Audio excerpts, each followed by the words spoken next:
Hi all, welcome to my channel. ഇന്ന് നമുക്ക് easy ആയിട്ടൊരു കൂട്ടുകറി എങ്ങനെയാണ് റെഡിയാക്കി എടുക്കുന്നതെന്ന് നോക്കാം. ഇത് പല സ്ഥലത്ത് പല രീതിയിലാണ് ചെയ്യുന്നത്.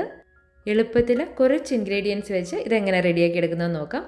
ഇതിനായിട്ട് ഞാൻ ചേന, കടല, കായൊക്കെയാണ് ഉപയോഗിച്ചേക്കുന്നത്. ഇതൊന്നെങ്കിൽ നിങ്ങൾക്ക് സെപ്പറേറ്റ് ആയിട്ട് വേവിച്ചെടുത്തിട്ട് മിക്സ് ചെയ്യാം.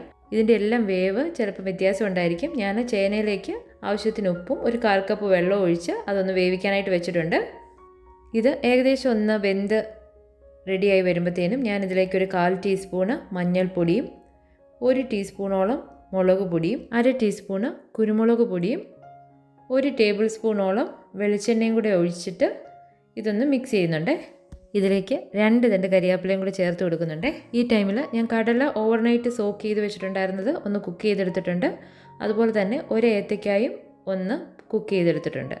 അപ്പോൾ ഇത് രണ്ടും കൂടെ ഒന്ന് മിക്സ് ചെയ്യുവാണ്. ചേനയ്ക്കകത്തോട്ട് ഞാൻ ഏത്തയ്ക്ക ഇട്ട് കൊടുത്തിട്ടുണ്ട്. അതുപോലെ തന്നെ 1 കപ്പ് കടലയും കൂടി ഇട്ടിട്ട് വേവിച്ച കടല ഇട്ടിട്ട് ഞാനതൊന്ന് മിക്സ് ചെയ്തെടുക്കുവാണ്.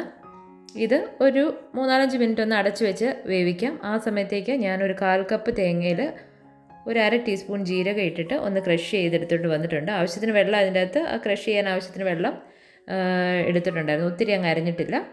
ഇതുപോലെ ചേർത്ത് കൊടുത്തിട്ട് ഒരു 2-3 മിനിറ്റ് ഒന്ന് വഴറ്റി കൊടുക്കാം. ഇനി ഇതിലേക്ക് 1 ടീസ്പൂണോളം ശർക്കരപ്പൊടി ചേർത്ത് കൊടുക്കുവാണ്. ഇതെല്ലാം കൂടി ചേർത്തൊന്ന് മിക്സ് ചെയ്തിട്ട് നമുക്കിതൊന്ന് അടച്ചു വെക്കാം. ഇനി നമുക്കിതിലേക്ക് ചേർക്കാനുള്ള തേങ്ങ വറുത്തെടുക്കാം. അതിനായിട്ട് ഞാനൊരു 2 ടീസ്പൂണോളം നെയ്യിലേക്ക് ഒരു 1/4 ടീസ്പൂൺ കടുകും 1/4 ടീസ്പൂൺ ജീരകവും ഇട്ട് കൊടുത്തിട്ടുണ്ട്. അതൊന്ന് ചൂടായി പൊട്ടിയൊക്കെ വരുമ്പോഴത്തേനും നമുക്കിതിലേക്ക് ഒരു 1/2 ടീസ്പൂണോളം ഉഴുന്നുപരിപ്പ് ഇട്ട് കൊടുക്കുന്നുണ്ട്. അതൊന്ന് ചെറുതായിട്ട് ലൈറ്റ് ബ്രൗൺ ആകുമ്പം ഇതിലേക്ക് ഒരു 2 വറ്റൽമുളകും ഒരു 2 തണ്ട് കറി ലീവ്സും 1 കപ്പോളം തേങ്ങയും കൂടി ഇട്ടിട്ട് ഒരു ബ്രൗൺ കളർ ആകുന്നിടം വരെ ഇതെല്ലാം കൂടി ഒന്ന് വറുത്തെടുക്കണം. ഈ തേങ്ങ വറുത്തെടുക്കുന്ന സമയമാണ് നമുക്ക് ആക്ച്വലി ഇതിനെടുക്കുന്നത്. ഇനി ഞാൻ ഈ തേങ്ങ ഇതുപോലെ ബ്രൗൺ കളറായിട്ട് വറുത്തെടുത്തിട്ടുണ്ട്. ഇത് നമുക്ക് ഈ കറിയിലേക്ക് ചേർത്ത് കൊടുക്കാം. ഇതെല്ലാം കൂടി ചേർത്ത് നമുക്ക് ഒന്ന് മിക്സ് ചെയ്യാം. ഈ സമയത്ത് ഉപ്പ് നോക്കിയിട്ട് ആവശ്യത്തിന് ഉപ്പ് ചേർത്ത് കൊടുക്കാം. ഇത്രയേ ഉള്ളൂ കൂട്ടുകറി. വളരെ എളുപ്പമാണ് ഇതുണ്ടാക്കാനായിട്ട്, ടേസ്റ്റിയാണ് കഴിക്കാനായിട്ട്. ഇതുവരെ ട്രൈ ചെയ്തിട്ടില്ലെങ്കിൽ ഒന്ന് ട്രൈ ചെയ്ത് നോക്കണേ. വീഡിയോ ഇഷ്ടപ്പെട്ടെങ്കിൽ ലൈക്കും ഷെയറും സബ്സ്ക്രൈബും ചെയ്യണേ.